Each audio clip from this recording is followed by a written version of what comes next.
Okay, so there was a few questions about how to submit these worksheets, and so a couple things are important to know about the Google spreadsheet.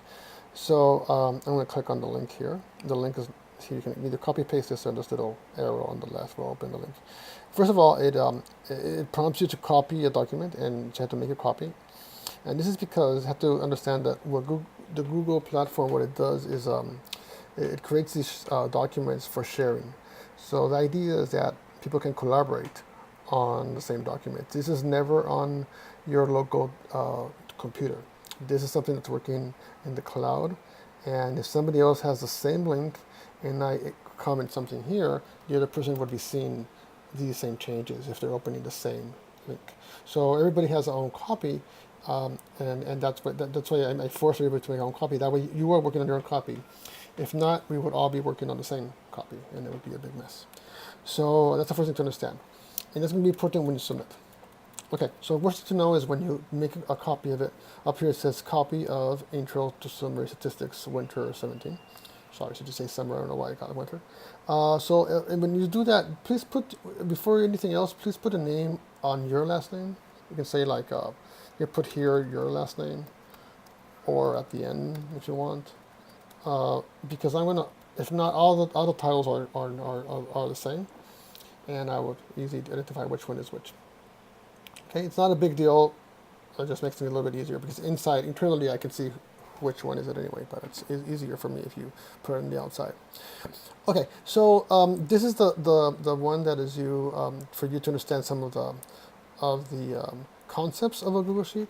So first of all, I think something important that I try to explain here is that if you type a cell of 45, it's a 45. If you type in a cell equals and put whatever this 45 is here, for example, this is on C7, it's going to read a 45, right? So there you go. And now this is the one, this cell right here. Let me color it. This cell here, this green cell, is referring to whatever value I put on this cell over here. So if I change this one, the other one changes, right? So whatever this cell, the green cell, says this is equal to C7, whatever C7 is. That's a important thing to know. So if I change the values on C7, it would do that. So if I copy this here,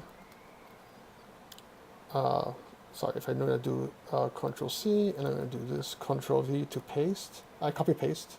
Oh, didn't work. What happened? Hold on, let me do this again. So equals C7, I'm going to do Control C, and then I'm going to pull it down. Oh, I know what it's doing. So what it's trying to do is whatever I type here, it's going to type on the other side. So it's trying to be smart about what it's doing. It's saying, I say copy paste.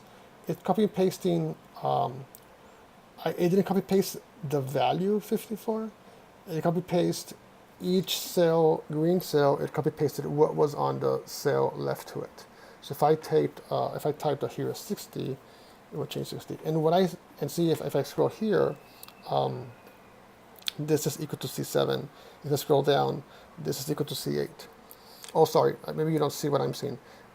When you are in the cell, this is very basic from a spreadsheet, either Excel or Google Sheets, is that you can read the contents here, but up here in this corner is what the formula is. So this is equal to C7. If I scroll down, that's equal to C8. Scroll down, that's equal to C9, right?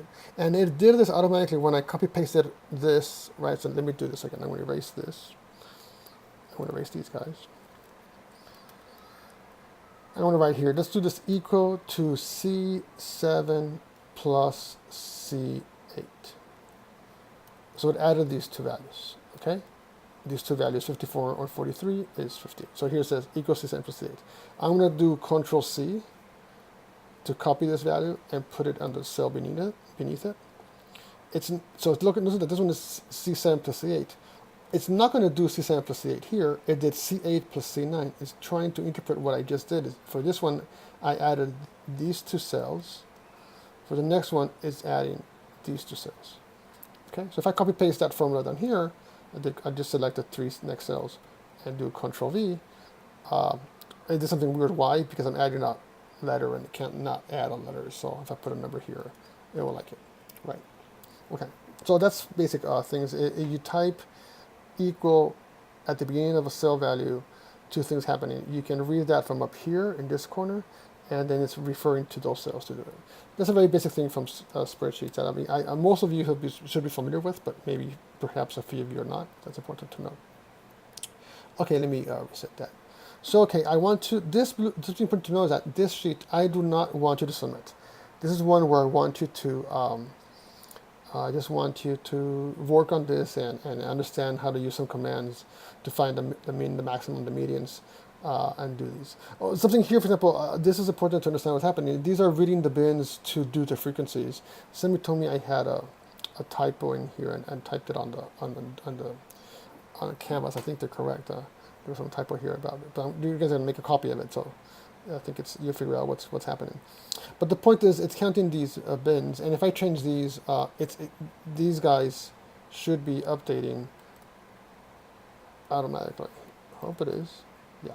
See what's happening. So if I change these values, I'm just putting random numbers here, but it's counting how many data fall in those categories. Oops, doesn't make any sense if I put a 30 there. There you go. So these numbers in the frequency table are changing if I just change the bins. Okay, I hope you understand how to do this. Okay, so once this one you do not submit. Okay, this one is just for you to practice, and you do not submit this worksheet. I don't want to receive any links for you guys to show me what you're working here. This is for you to refer back to use the comments. Sorry, the functions and stuff, but I do not need to see your work on this one. When you're done with that one, to understand what's going on, this is the one you're going to turn in. So if you click on this one, make another copy of that one. It has the correct date. It says summer 17. And again, first put your last name in the beginning or something to know this is yours. Okay, and this is what you need to do. You need to create a frequency distribution for the data. To do that, basically what you need to do is this, right? This part right here, when you do this bins, you do the frequency distribution, and you can do a histogram, right? Create a histogram from there. The histogram you would do it from what you did here. Okay, create the classes, and then find number summary. So you would follow exactly what we did up here, right? These 5 numbers. And determine if there are any outliers. For this part, you need to use the IQR part from chapter, I believe, 3 or 2. So Q3 plus 1.5 times the IQR. Any number above that would be considered an outlier. And the idea, guys, is that this data set is humongous. You're not going to visually see the outliers. You're going to find them. Okay. If you, I told you the way to count. If you count how many data are in B, oops, sorry, count B, I have to put equal count, sorry. You have 10,000 data points. So there's no way you're going to scroll down and find visually which are the outliers, right? To find a smart way to find that. So there's a couple of things that you want to know. One thing that's important is that I hope you know that you can, any list, you can order them. Right? So if you select a column, you can go and say, you can, let me see, you can order from smallest to biggest here. Short C from column B, A to Z. So you can play with these to find which is the ordering. So if you order from smallest to biggest, you'll see all the biggest numbers on the top. Sorry, on the bottom, or from biggest to smallest, you see the biggest numbers on the top. And then you can go and say, okay, where is the cutoff for my outliers, right? And then go from there. So you can order these from smallest. These are not ordered, but there's a way to very order here. If you go here, if you sort these with these commands, okay. Something important with Google Sheets is that if you screwed up, if you did a problem, you can always go back. Okay, you can always go back and go ahead and find, say, see revision history, and you can say and see what happened, and you can see like a history, and if you see the changes that you did, and if you move things around that you erased, you can go back to a previous version, say, and click in here. So that's important to know. Okay, so when you're done, so you're gonna eliminate the outliers. You don't have to actually erase the outliers, right? You can you're going to do, for example, one way to do it, you can erase it for sure. But one thing to do it is right here, right? To find the min, you need the quartile from where to where.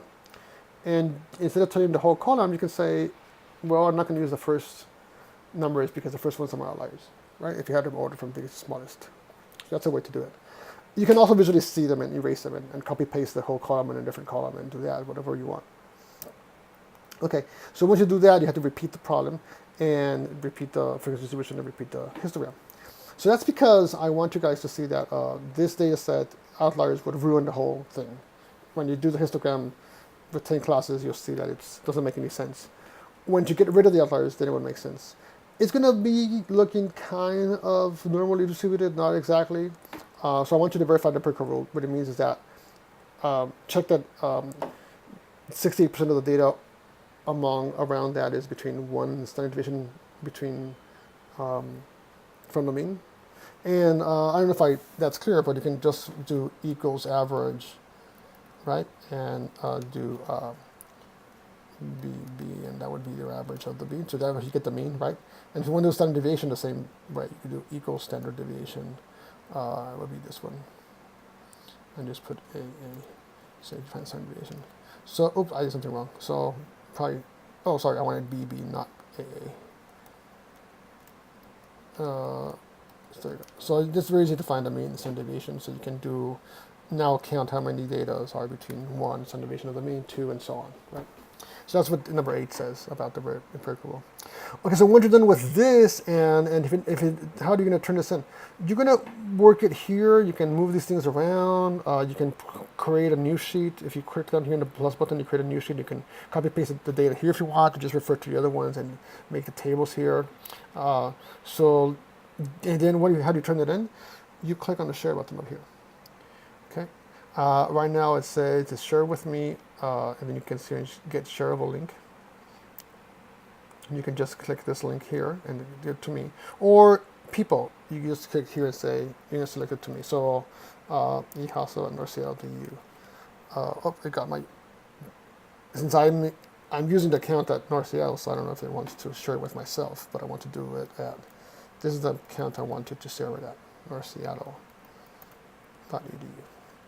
And then what I would get when you do that is I would get an email saying so-and-so is sharing this spreadsheet with you, and I can log in and see your work. If you click here and say anyone can view, you can say, you can ask me to edit or to comment. And for example, some students maybe want to show me their work before you submit and say, hey, I'm stuck here, what can I do? I can comment on your work, right? So if you share with me before due date, I would comment here and make this available for me to comment. I can comment on your work and tell you, give you some feedback, okay? So this is the way you're going to turn this. There's nothing to turn in, you just share it with me. Okay. Something else to know is that when you're sharing it with me, you're not sharing a final version. If you change your document after you shared it, I see those changes. So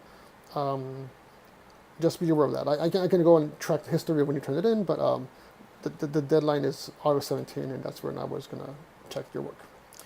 Okay, so I hope that makes sense. Ask any questions on the discussion boards.